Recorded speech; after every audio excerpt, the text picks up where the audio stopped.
Hello, and welcome to another Indelible Voice video on academic writing practices. My name is R. Schrock, and for the last 5 or 6 years, I've been a professional editor and writing coach at my company, Indelible Voice, which you can find at any point at indeliblevoice.com. Today, I'm going to be talking about how to target article publishing venues. And by publishing venues, I generally am referring to conferences and journals. Which of these is most important to you as a scholar likely depends on your disciplinary tradition. For example, informatics tends to prioritize conferences, whereas communication tends to prioritize journal articles.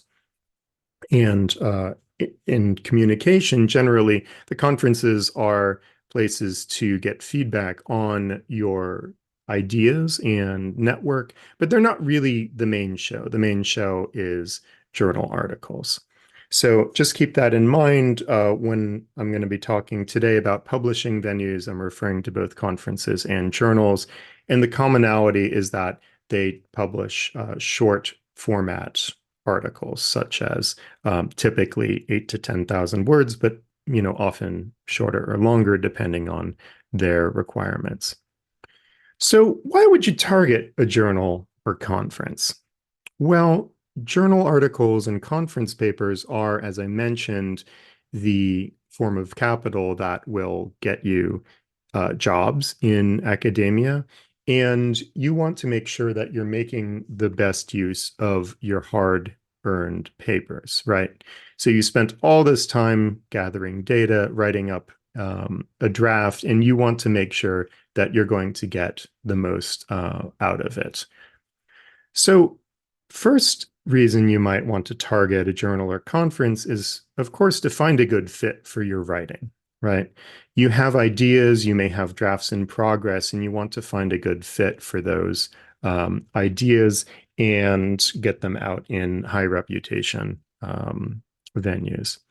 Second, you can anticipate a defined audience. So when you start writing, you can actually write to a clearly defined readership of intellectual scholars such as yourself. You can also use a template or standard format from the start. So, for instance, a lot of publishing venues actually have templates you can download and also clearly defined requirements on, for instance, what reference style to use. If you use these from the start, you'll avoid having to go from one format to another late in the game, because that takes a lot of time and energy. And you don't feel rushed to find a publishing venue because you'll have a list of them from the start that you've associated with particular writing projects, all of which saves you time and hassle. If you don't target a specific publisher, you might have to, for instance, reformat or rewrite a paper, change your argument after writing to align with the expectations of a different disciplinary community. You might actually submit an article only to have it rejected with what's just called a desk reject, which is when the editor at a journal takes a look at a submission and says, this is so off base, I'm not even going to send it out for peer review. And you could get frustrated later, conversely, about publishing with a mediocre publisher. And this is frustrating because not all journals enjoy the same reputation. And if you end up going with a lower reputation conference or journal, that later on you might regret. So here's a better way, and I'm going to be talking about this for the rest of this video.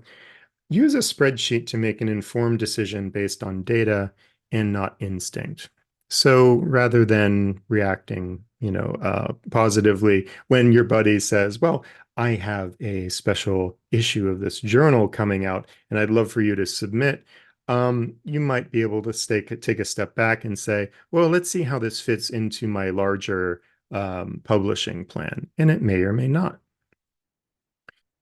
Thanks so much for watching this free video trailer. The full version of this video can be found for free at indeliblevoice.com/writing club.